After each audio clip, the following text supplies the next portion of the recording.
स्वागत है दोस्तों आप सभी लोगों का daily life of immortal king के सीजन 5 की एपिसोड नंबर 3 में। तो जैसे कि हम लोग लास्ट वाला एपिसोड में देख लिया था कि मिस्टर सॉन्ग वैंग के पीछे ही पड़ जाते हैं और वो किसी भी हालत में वैंग से वो पुराना मास्क लेना चाहते हैं और इसीलिए वो यहाँ पर काफी ज्यादा कोशिश करते हैं, लेकिन हर बार उनकी जो कोशिश होती है वो बेकार हो जाती है और इसलिए फाइनली वो काफी सारे पावरफुल सेज को वैंग के ऊपर अटैक करके वो मास्क छीनने के लिए आते हैं, लेकिन वैंग उल्टा ही उन सेज को मजा चखा देता है। तो इस एपिसोड की शुरुआत में mister song second senior says होता है, उसको देखकर काफी ज्यादा हैरान हो जाता है क्योंकि वैंग ने उसके साथ भी उसका जो छोटा भाई था उसकी तरह ही हालत किया था और उसकी जो पूरी गर्दन होता है वो बहुत ही ज्यादा बड़ा फुला देता है, जिसको देखकर बाकी सभी जो सेज के साथ मैजिशियन आए हुए होते हैं वो तो काफी ज्यादा डर जाते हैं। मिस्टर सॉन्ग उन सभी लोगों पर गुस्सा करते हुए चिल्लाता है कि आखिरकार तुम लोग कर क्या रहे हो, मुझे लगा कि तुम लोग बहुत ज्यादा ताकतवर हो, लेकिन तुम लोग तो खुद ही पीट रहे हो यार। हम लोग वैंग घर के अंदर देखते हैं, वैंग जो होता है उस टाइगर बीस्ट को शाबाशी दे रहा होता है, कहता है तुम तो यार सही में काफी ज्यादा पावरफुल हो, तुमने तो इन लोगों को एक ही झटके में हिला दिया। और वैंग के मुंह से अपनी तारीफ सुनने के बाद जो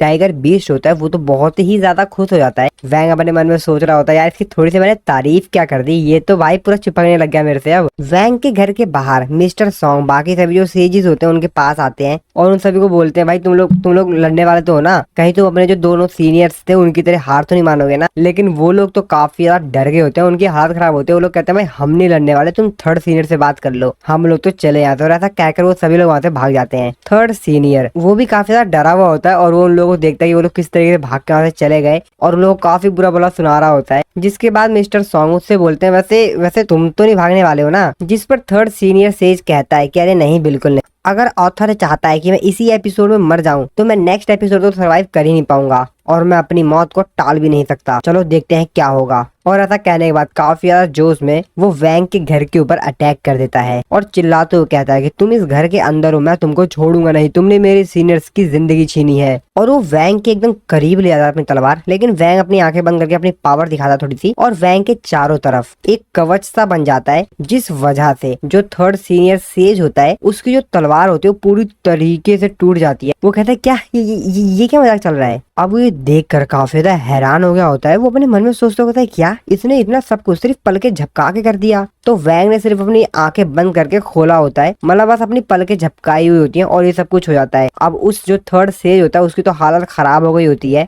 वो अपने मन में सोचते हुए कहता है भाई ये क्या चल रहा है, इसने आई लैशेस का इस्तेमाल किया और चारों तरफ अपने कवच बना लिया और मेरी तलवार पूरी तरीके से ब्रेक कर दी। मैंने इस तलवार में पूरी फुल पावर और अपने सबसे ज्यादा पावरफुल शक्तियों को इस्तेमाल किया था और उसने सब कुछ सिर्फ अपनी आंखें झपका के खत्म कर दिया। अब वो समझ गया होता है कि भाई वैंग कोई मामूली इंसान नहीं है और वो इसे डर के मारे और वो काफी ज्यादा डर गया होता है। वैंग सोच रहा था भाई करेगा क्या, लेकिन तभी वैंग देखता है कि असल में जो थर्ड सेज होता है वो सीधा भागते हुए आता है, वैंग के पैरों में गिर जाता है और वैंग से कहता है अरे मेरे से गलती होगी, मैं सबसे बड़ा बेवकूफ हूँ, प्लीज प्लीज मुझे माफ कर दीजिए। और वो वैंग से कहता है कि आप मेरे आइडियल हो, जिसके बाद अपने कपड़े उतार कर वैंग से कहता है कि आप मेरे आइडियल हो तो प्लीज आप अपना ऑटोग्राफ दे दीजिए। जिसपे वैंग कहता है भाई क्या कह रहा है, नहीं मैं ऐसा कुछ भी नहीं करने वाला हूँ, लेकिन वो वैंग को जबरदस्ती फोर्स करता है कि प्लीज प्लीज आप मेरे को ऑटोग्राफ दे दीजिए। जिसपे वैंग उससे कहता है कि भाई पेन तो है ही नहीं मेरे पास, जिसके बाद वैंग को पेन भी मिल जाता है और वो अपना ऑटोग्राफ दे देता है और ऑटोग्राफ पाते ही वो काफी तेजी से उड़ के वहां से चला जाता है। वैंग भी थोड़ा सा रिलैक्स फील करता है और जब वो वहां से बाहर जा रहा होता है तभी उसको बाहर थंडर लॉर्ड मिल जाते हैं और इसीलिए वो यहाँ पर थंडर लॉर्ड को कुछ पार्सल दे देता है।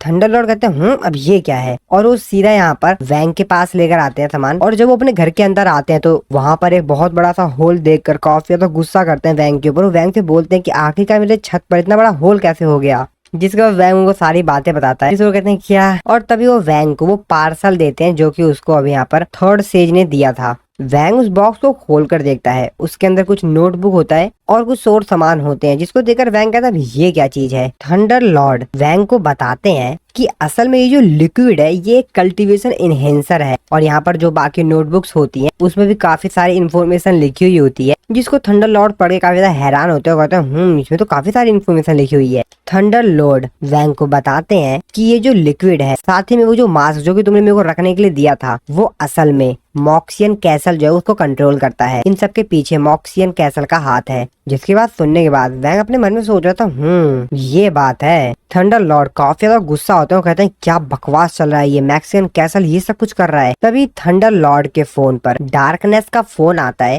जिसपे थंडर लॉर्ड को डार्कनेस बताता है मेरे पास कुछ स्टूडेंट्स के एड्रेस हैं, तो क्या आप वहाँ पर जाकर उनको चेक कर लेंगे। और वैसे क्या आपने जो भी लैब में रिसेंटली हुआ था उसको आपने रिपेयर कर दिया। और भी इन लोगों के बीच में काफी सारी यहाँ पर बातें होती हैं, जिसपे थंडर लॉर्ड कहते हैं कि बस ठीक है मैं जो हो रहा है यहाँ पर कर लूंगा, तुम चिंता मत करो। और काफी ज्यादा गुस्सा करते हैं, कहते हैं मैं उसको छोड़ूंगा नहीं। और वो फोन के ऊपर अपने सारा गुस्सा निकालने वाले थे, मतलब अपने फोन को तोड़ने वाले थे। तभी डार्कनेस उससे कहता है कि ठीक है मैं फोन रख रहा हूँ, वैसे आप अपना फोन को तोड़ मत देना। जिसपे थंडर लॉर्ड समझ जाते हैं वे भाई क्या बात कर रहा है, और अपने शांत हो जाते हैं। वैंग भी उनसे क्या ही पूछे, क्योंकि सब कुछ तो स्पीकर पे हो रही थी बात वहाँ पर, तो वैंग ने वैसे सब कुछ सुन लिया था। जिसके बाद वैंग और थंडर लॉर्ड डार्कनेस ने उनको जहाँ का एड्रेस दिया होता है वहाँ के लिए निकल पड़ते हैं। थंडर लॉर्ड वैंग को बताते हैं कि डार्कनेस ने जो इन्वेस्टिगेशन किया था उसके हिसाब से जो मिसिंग स्टूडेंट है वो सोनगाही सिटी सेकंड पीपल्स हॉस्पिटल के प्राइवेट वार्ड में है, और मैक्सियन कैसल ने उसके जितने भी फीस वगैरह है वो पे कर दी हैं, और किसी दूसरे को वहाँ पर जाना अलाउ नहीं है। तो हम लोगों को दूसरी ट्रिक निकालनी पड़ेगी। जिसके बाद हम लोग यहाँ पर रात का समय देखते हैं। वैंग और थंडर लॉर्ड अपनी सुपर कार में इस जगह पे पहुँच जाते हैं। जिसके बाद ये लोग कुछ अलग ही तरीके से इस हॉस्पिटल के अंदर एंटर करते हैं।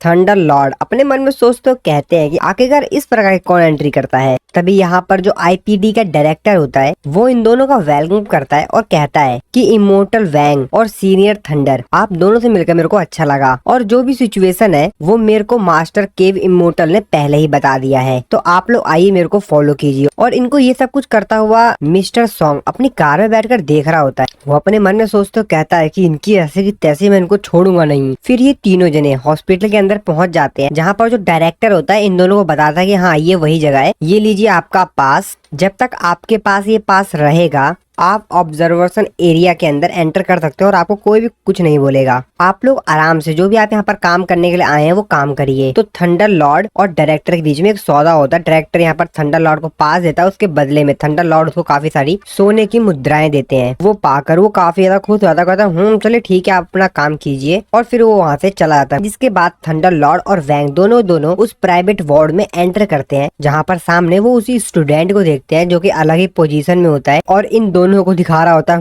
मैं तुम लोगों को छोड़ूंगा नहीं। वैंग उसकी तरफ देखते हुए कहता है चलो ठीक है, लेकिन मेरे को ये जाना पहचाना क्यों लग रहा है। बाहर हम लोग देखते हैं मिस्टर सॉन्ग को, जो कि थंडर लॉर्ड और वैंग की जो सुपर कार होती है उसको तोड़ने के लिए आ गया होता है। अपने मन में सोचते कहता है कि अगर मेरे को वो नहीं मिला तो क्या हो गया, मैं बदला लेके रहूंगा, मैं इन लोगों के सुपर कार को उड़ा दूंगा। तो असल में यहाँ पर जो वैंग की और थंडर लॉर्ड की सुपर ट्राई साइकिल होती है उसके ऊपर ये बहुत तेजी से हिट करता है, जिसकी वजह से वो पूरे के पूरे टुकड़ों में बढ़ जाती है। लेकिन असल में मिस्टर सॉन्ग ने जो वीपन लाए हुए होते हैं उस ट्राईसाइकिल को तोड़ने के लिए उसका वो पूरा वीपन ही टूट जाता है। वो देखे काफी हैरान होता है, कहता है क्या मजाक चल रहा है भाई, इस ट्राईसाइकिल को कुछ हुआ ही नहीं है। ट्राईसाइकिल के चारों तरफ एक कवच सा बन गया होता है। अभी देख के बेचारे मिस्टर सॉन्ग को तो पूरा दिमाग खराब होता है, कहता है भाई चल क्या रहा है यहाँ पर। और तभी ट्राईसाइकिल जो होती है मिस्टर सॉन्ग से कहती है कि आखिरकार तुम मेरे साथ करने क्या सोच रहे थे, मुझे नहीं लगता कि तुम मेरे साथ कुछ अच्छा करने की सोच रहे थे। और वो मिस्टर सॉन्ग को मारने लग जाता है, जिसको देखकर मिस्टर सॉन्ग कहता है अरे भाई मेरे को बुली मत करो यार, तुम